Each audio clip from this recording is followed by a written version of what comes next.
All right, and here we are at the Compass and Anchor podcast, episode number 2. Oh shit. We're just like cranking away here. Look at us go. Look at us go. We're so good. It's like a podcast a week. We talked about this for so long and we finally just like did it. Yeah. Everybody is like so intrigued right now. Everybody's like, what the fuck is going on Yeah, here? seriously, who are these two people? Well, one thing that I know I wanted to talk to you about today was something that struck me as different when I first started working with you. Okay. And that was how you approached training. I'd been to so many different personal trainers. I obviously came to you with a pretty messed up shoulder after years of CrossFit and a tennis career. And, I've gone to personal trainers where they take the typical superset or leg day or upper body day, whatever, no real assessment. If it is an assessment, it's like how much do you weigh and maybe there's calipers involved or something like that. How fat are you? Yeah. Which no one needs to know how fat they are. They're clearly at personal training for a reason. So, but when I came to you, it was like not just the acute issue, it was the whole body and a holistic approach. So I wanted to hear a little bit about that because the whole assessment process was completely different, and I think that is something for me in my mind that set you apart from everybody else. Well, thanks. Oh, well, I can't help but make your head a little bit bigger. Yeah, well, it's not big enough for this office already, so. Oh my god. Well, so that's a really lengthy topic. So let's kind of just dive into it and go from there. So I guess the best way to address that would be, first things first, there's no such thing as the best training style or what is better than another thing. Everyone is very different in what they want and what they need and what their body responds to. And don't get me wrong, there's a right and wrong way to do anything. Mm-hmm. But, there's no such thing as, the global statement of, I would never say something like CrossFit is bad. There's good and bad CrossFits everywhere. They're just gyms that have a style. There's good and bad powerlifters or bodybuilders and gyms of those types and styles. So for me, I think it starts there in understanding that, there's a right and wrong way to do anything. And it really boils down to probably more the person whom is executing on the training than anything. Does that make sense so far?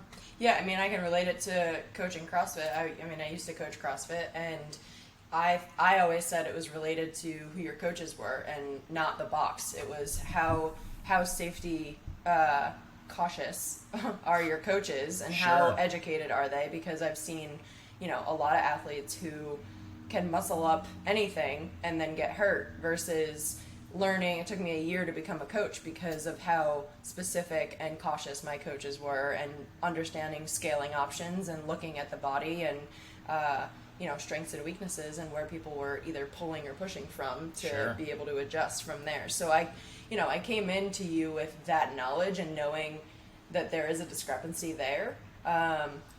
But then again, you're still deadlifting. You're still doing the main movements. Yeah, so, absolutely. But if somebody is not able to squat because their knees are going forward, you're gonna try to come up with different cues or different modifications. But that's after you see them do it. You had this training module where you did an assessment right away where you can see weaknesses and areas that weren't connecting to others and nerve firing and proprioception and all that stuff. So sure. Well, that's one of the things that we talk about a lot, and I don't know if I've ever said this to you specifically because it's never really applied. It's in a professional sense. From the execution of the training. Have I ever talked to you about what my belief of the definition of a professional is? Yeah, we mentioned it last time. Did we? We talked about it? Look okay, at you cool. forgetting now. Yeah. Good. It's because I'm old. Just to let everybody know, I came into this gym today and apparently repeated myself to Derek 2 times where he continued to make fun of me that I was repeating myself. So now I just got him back because You clearly recorded yourself defining professionalism last week. Produce the recording of me making fun of you, otherwise it doesn't exist. Shut up. Well, this one exists, so that's all that matters. well, that's important, and I'm gonna probably repeat that a few more times because I really, really, really believe it. And so, just for anybody who decided not to listen to the first podcast, first of all, shame on you. But I won't deprive you of all. It's okay. This it's all about Derek's life. No one wants to know that. and so the definition of a professional is a person who can accurately predict results, and that's the difference between a person who is interested in fitness and training and a person who lives that life. I've been doing this for going on 15 years, and I don't plan to do anything else. It's safe to say that this is what I do as a professional, as a career, and it only makes sense for me to continue to learn more and not just understand more about the body and fitness and nutrition and those things, but also to understand people. Mm-hmm. Because a big part of the issue before we even get into any types of assessments that I do or any types of programming that I believe in or anything like that, you have to first be willing to understand people and understand that what you want to do and what you like to do and what they want and what they need and what they like to do or don't like to do, they're very different. Mm-hmm. And they might never be the same. So if you are a power lifter or a bodybuilder and you try to push your ideals of bodybuilding and powerlifting onto, maybe it's a 75-year-old woman who's never worked out before, which, is quite likely in the training world. Right. You're going to lose that person, or worse, you might hurt them, or, ultimately you're going to lose them in some way. And whether it's mentally, emotionally, whether it's physically, it doesn't really matter, right? Because at the end of the day, they've stopped working out and they've had a bad experience with it. Mm-hmm. And that, that could be a negative kind of like a black mark on their understanding or their appreciation for that world, for exercise, for fitness. And they might never do it again. Mm-hmm. And so that's, I don't know, I see that as like a very sensitive position, and I understand where I fall in people's lives as it pertains to that experience. Mm-hmm. And I don't ever want to be part of that conversation where someone might stop doing something because, they feel like, man, this just doesn't work for me. If this is the way it is, like, there's a million ways to do it. Right. So that's, I think, really important to understand. Is like, people are different, and you have to really appreciate them for how different they are, and you have to want to help them even though they're so different from you. Right. Okay. So I really think that's very, very important. But as for everything else, it comes down to, your own education and understanding yourself. If you're a person who sits there and, you go and you get your NASM certification or your CrossFit certification or whatever, it doesn't really matter. In my opinion, they're all equally as useless. But if you go do, I'll expand more on that later. But if you go and you just do your weekend certification, or you spend your $200 and you get certified online, like, that doesn't make you, like, technically it makes you a trainer, but it doesn't make you a qualified one. It doesn't make you a good one. Right. And that's really important to understand, because once you have the certification, a lot of people will just hire you. And that's dangerous, because now you're going to work with people, and now you have to, like, produce results and do stuff. And just like anything, there's a million types of physical therapists in the world. There's a million types of psychologists and psychiatrists and MDs, and there's all different types. And ultimately, they all got the same quote-unquote type of schooling, right? But they're all so different. Mm-hmm. And that's the beauty of the market, right? But what ends up happening is when you're a dummy and you do silly things, because you never got a mentor, you never expanded on your education, what ends up happening is you kind of diminish and you hurt the reputation of other people who are in the field who are doing it really, really well, because you get grouped into, that kind of like, I hate to drop names, but like the LA fitness trainer, somebody who's just trying to sell you stuff, and they're just, kind of just a bro. They don't really know a lot. They're just some guy or some girl who went and got certified, and now they're your trainer. But realistically, they're just like, they're just your rah-rah. They're just like your kind of sidekick for your workouts. Here to tell you, pull down that machine. And just go over there and do that. Do this thing. And so I've had that. I mean, but to say that is the standard, is just untrue. Right. A big part of why training and good personal training and good fitness coaching exists is in part because there's such a huge knowledge gap between people whom are professionals and who do this regularly and then people who don't. And think of anything that you've ever done where you just were so out of your element, you're so awkward. Much of the time, you don't even know the right question to ask, right, or even how to ask the question once you figure it out. That's really overwhelming. And as a result, you have some of these big box gyms that offer personal training. And don't get me wrong, some of these places have great trainers. I'm sure they pay very well, and as a result, some people want to go there and do that, and that's fine.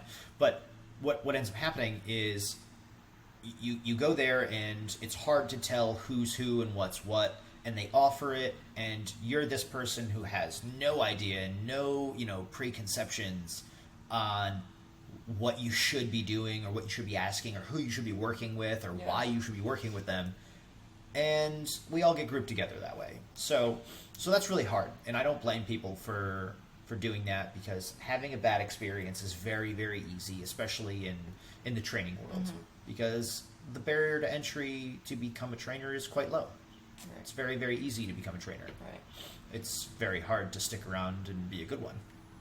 So taking all of that knowledge, how do you then set yourself apart as somebody who can look at understanding people's history that they might have had with these types of trainers? Like I said, I came in with a shoulder issue expecting that somebody was just going to look at my shoulder, and the entire body was looked at as how it connected, which is kind of interesting to me. And I don't know where that philosophy kind of came from for you, because I've never had somebody look at the whole body. Somebody can come in and say that their back hurts, but you're not just going to do back extensions or like hamstring stuff all day. So kind of, can you dive into what your philosophy is there? Sure, absolutely. So let me start by kind of just like defending myself a little bit, just protecting myself. Is I'm not a doctor, and I don't claim to be, and I don't claim to fix people's pain. I 100% analyze movement and offer quality changes in someone's biomechanics in order to allow them to move better. Typically, when people are experiencing discomfort or plateaus or pain or things like that, when they come to me, they've already gone to a doctor and there isn't anything wrong, quote unquote. Right. All right? So I just want to put that out there first. No, I think it's important. Yeah. It sets the stage. Anyways. I am not a doctor, but a lowly trainer. So I had a really, really good mentor when I first started out. And we touched on that a little bit in the first podcast. And, of all the things that they taught me, most of all, it wasn't so much that they taught me anatomy or biomechanics or any one thing specifically. It was, they taught me how to look at a person and how to think about the information that was readily available in books I was reading and things they were doing. So it was a combination, because any person can go on Amazon, right, and buy all the books that I've read. And I was that person. I would just read and just, podcasts and audiobooks and all kinds of crazy stuff. And I was trying to learn, but it didn't mean that I knew how to apply any of the information or pick out what was relevant to me as a trainer versus like what was relevant to a chiropractor or a physical therapist or anything like that. So I had a really, really good mentor who taught me how to think about that stuff, how to take that information and utilize it on a functional level. And ultimately, the biggest lesson was that we as a people often respond to symptoms very, very quickly. We respond to negative stimulus. So if my knee hurts, but I didn't do anything to my knee, me experiencing that pain, it's really intuitive for me to be like, something's wrong with my knee. My knee hurts. And it's really difficult for you or for me or for whomever's experiencing that to be really, really objective and to analyze, like, well, maybe my gait is off. Maybe I'm walking weird. Or maybe, like, I twisted my ankle a little bit, and as a result, like, I changed the way I'm, like, holding my weight, and, like, my posture's a little weird. And so this guy, he taught me a lot about how to look at that kind of stuff and how to overlay a really simple structure of, like, what is a person supposed to be able to do? What are their finite functions? What are their normal, like, perfect human functions? Right. And then lay that over, like, what is this person who I'm looking at now?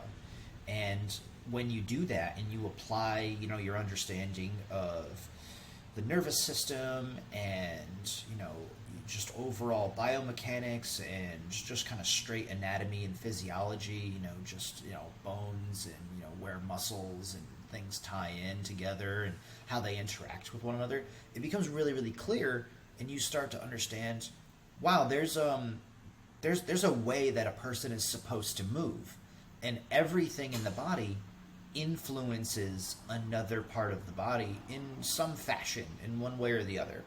And as a result, if you have a major, or even like I wouldn't call it a minor, but like a secondary muscle or joint or something like that, and it's acting weird, it's doing something it's not supposed to be doing, it is 100% going to influence other mechanisms of the body.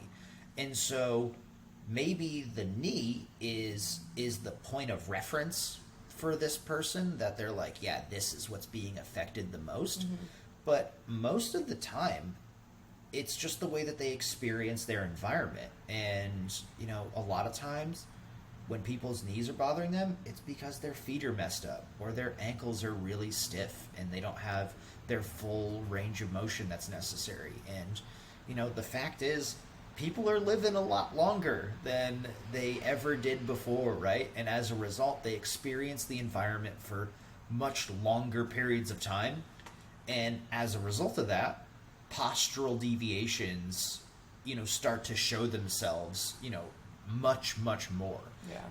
And if we can say, okay, I have this understanding of human performance and biomechanics combined with, I understand people and that they're going to do weird things all day, and like, sometimes they're going to sit on the couch all day, or sometimes they're going to sit at their desk all day, or they're going to go and they're going to work out way too intensely and do some weird, like, they're going to do things that is going to cause their body to, like, experience the environment in a strange way. And if they do that consistently, it's going to, start to get comfortable there, for the lack of a better term. Yeah.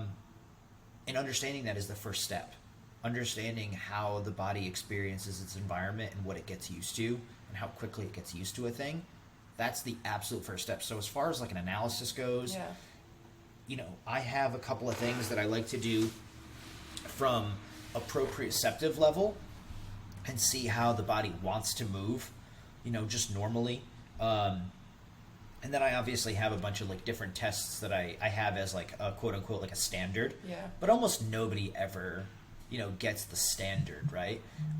This is a huge point of contention actually in training, and it's the difference between a structured standardized assessment and a non-standardized assessment. I kind of fall in between both of those. Surprise, surprise. I'm going to go super political on this. And it's that I believe you should have a standardized assessment. However, once a person starts to show you, what's going on with them, if you are educated in how bodies move and how people experience their environment and just kind of what comes down that line, what muscles and what joints affect other muscles and joints, then you should start to hyper focus on that and start to educate this person on how you can help them, how you can fix that. Fix is a bad word, but how you can put them back into a advantageous position Right. to ease or eliminate that tension or that pain or that annoyance, and then you can move forward with that. If you're sitting there and you're like, hey, you're 75 years old, you probably have like really tight joint capsules, like in your shoulders specifically, right? But my standardized assessment says that you should do an overhead squat so I can see if you can squat well. Like, not for anything, that's dumb. Yeah. That's dumb. Yeah.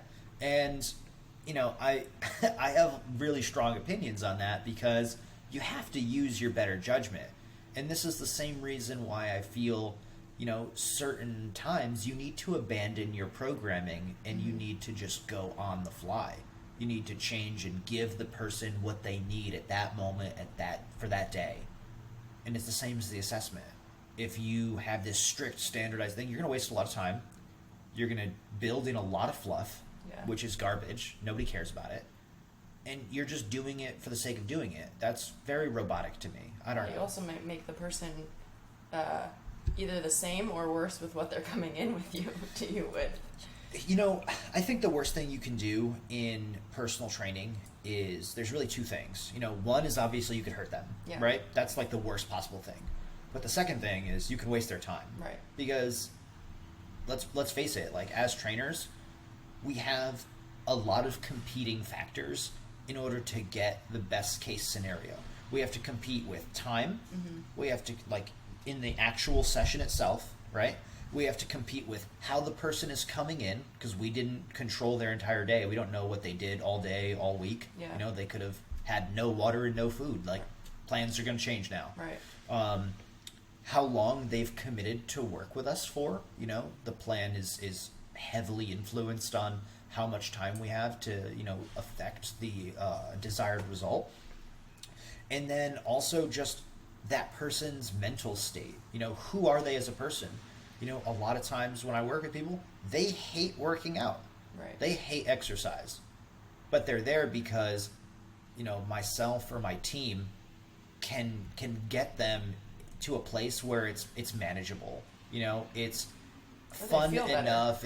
Well, you feel better and you get all the benefits out of it, but you're also spending time with a person who has your best interest at heart, or at hand rather, who understands you, and who also wants this to be a positive experience for you. So they're willing to have conversations and they're willing to make it enjoyable. Right. They're willing to mask, the shitty parts, excuse my language. But I think that's really, really important, is just really, really understanding the person you're working with and understanding the competing factors. Like, I know I'm rambling a little bit, but there's so many elements that as a professional you really have to be hyper aware of. Yeah. Because for you to sit and just point at one thing and say, that's the problem, and we're just going to do that one thing, whether it's physical, mental, emotional, you're going to be wrong at some point, because they're going to change. And then the same for the assessment. If you're like, cool, I can take this time and I can now educate this person. I can now differentiate myself. Right. I can show you that I know what I'm doing, and I know I can help you, and we can do this in a fun, enjoyable way. Or I can do this super robotic. We can be way too professional. We can be way over the top, and I can make you do overhead squats when I know you can't. Right. So does that answer your question? Like the right way to go. No, well, that's my long-winded thought on that. But it's, for me to give just a black and white answer, I just don't think there is one. No, there isn't. I mean, everybody, like you said, everybody is different. They're coming in with something totally different. Even if one person's knee hurts and the other person's knee hurts, probably the reason that person A's knee hurts is different than person B's. Absolutely. And that's kind of what's interesting to me, of and I keep talking about myself only because that's the only person that I can really speak to, but we didn't focus on my shoulder. It was a full body, there were hamstring, glutes, all that stuff that was related to my shoulder, and that's where I was fascinated. Absolutely. With you specifically, we came in and we started talking about not to throw terms at everybody, because they probably, not a lot of people who are going to listen to this are going to know the deep intertwined piece of it. But, you're coming in with a winged scapula and, with, a possible, like, nerve compression. And, the fact of the matter is you've got really shallow joints. Mm-hmm. And we can sit there and we can, like, hyper focus on your shoulder, which, I'm sure is appropriate to some degree. But at the end of the day, everything was bothering your shoulder. Like, everything. Squats were bothering your shoulder. Presses were bothering your shoulder. Rows were bothering your shoulder. Like, at this point, we're talking about movements this is a global problem. Mm-hmm. So for you specifically, just to give everybody an idea on, like, where I was going with this, is that, what you need isn't specifically shoulder stability, because I can't provide you with that. You're always going to have shallow joints. That's just, like, the way your body personally is built. But what I can do is I can teach you how to move better and understand, like, the length and tension relationships necessary, and how to control movements and contractions, and how to control the lowering phase of movements. Which movements are going to be better for you than something that might cause, like, a lot of elastic, really, like, kind of fast movement, in the shoulder, when you really can't stabilize that. So you have to really look at it and say, what's the problem here? And if I was looking at it, like, sheerly from just, like, a clinical perspective, then I'd be like, yeah, this shoulder, we're gonna hyper focus on shoulder stability, and we're gonna talk about the posterior deltoid, and we're talking about lats. And, yeah, we're gonna talk about those things anyway, because that's very obvious. Like, obviously the shoulder is an issue, but why is everything else also an issue? We can do a lot to not just educate you, but also, like, educate ourselves on how to help you better as you progress. And I think that's where the value is. I think, my opinion, people, when they stick around, they tend to stay with me for years and years and years. And it's because we don't just focus on the issue they come in with. Right. We're talking about how can we, you're going to live like this. This is your body. Right. You have to deal with this for a long time. So doesn't it make sense for me to put you in a position where I can give you some tools, I can give you some skills, and you can take it, run with it, and then be able to apply it to your own workouts. Right. Theoretically, if I do my job right, you're going to get better. You're going to physically get stronger. You're going to have better endurance. You're going to do all these things. You're going to learn, right? And if that's the case, then it doesn't make sense for you to just do personal training for the rest of your life. It doesn't make sense. Right. It makes sense for you to maybe do some training, but then also to do some training on your own. Work out by yourself. Mm-hmm. And if you don't have those tools, are you a liability to yourself? Right. Whose fault is that? Right. Because you came to me to help you and provide you with some kind of solution. And instead of a solution, I gave you a game plan that you can scale. Right. I love it. I love it. That's really, I think you kind of nailed it, of my experience and why I felt that it was so valuable, and what, I think everybody else would find value in. Because the plan, it is a plan, it's not just the acute problem. So that was my kind of thought on topic for today. I can go in so many directions, and one of the things I do want to talk about, next episode, or one of them, is the length of time you spend with people and people's perception of, like, working hard versus working efficiently and effectively. It's a good one. Yeah, so that came up for me, but I didn't know if there's anything else you wanted to say on this topic before we close out. Realistically, the biggest thing is, I obviously would love for people to come work with me and work with my team, but, I also understand, training is not always about, what the best thing is for you, and obviously, like, of course I think I'm the best thing for you, but that's not always accessible to everyone, and that's okay. What I want people to walk away with, in terms of what they get out of this today, is understanding that it's okay to not necessarily know what the right questions are, or even how to ask them. But you should seek out a trained professional to help you. It is incredibly helpful to have, a person there and to guide you and to work you through, especially if you're a person who has very little understanding of fitness and nutrition. It's incredibly helpful. It is an absolute asset. However, do your diligence. Have the conversations. If this person isn't willing to spend time with you and answer those questions and walk you through it, and if they force an ideology onto you that you're not comfortable with, without, like, make sure they explain it. Ask why. Right. You know, why does this matter to them? Why is it important to them? What's it going to do for you? But just do yourself the favor and be investigative about this. There's too many of us out there for you to just, you know, walk into somewhere and just say, well, this is, you know, this will do. Right. There's too many of us. And there's plenty of good ones. And the fact is, I would prefer that you message me and tell me that, like, hey, you know, I like your podcast, I like what you're doing, I like what you have to say. I can't get to you. Do you have a recommendation? Please do that, because I do have a recommendation. There's a lot of great guys in this field. I can list like 10 of them right now who are like within 10 miles of me. Like, they're pretty close. I consider them competition. But if you're closer to them than you are to me, there's a bunch of guys around them too. I would rather you go to them. Right. You know, and so, you know, use me as a resource. Use Laura as a resource. We would rather you find yourself with the right person who is going to put in the time to understand you, rather than, if you're not confident asking the questions, of course, rather than you just going in and just signing a contract, because that's not helpful. Yeah, I totally know the value in that. So, like you said, we're both here. We'd love to hear your comments on this topic specifically and feedback on that. So feel free to drop comments, you know, let us know, and we'll create more of a discussion. If there are topics that you guys want us to touch base on, please feel free to let us know that as well. But, you know, here's to Friday, and Derek and Laura at Compass and Anchor Fitness and Performance. So talk to you guys soon. Thanks, guys.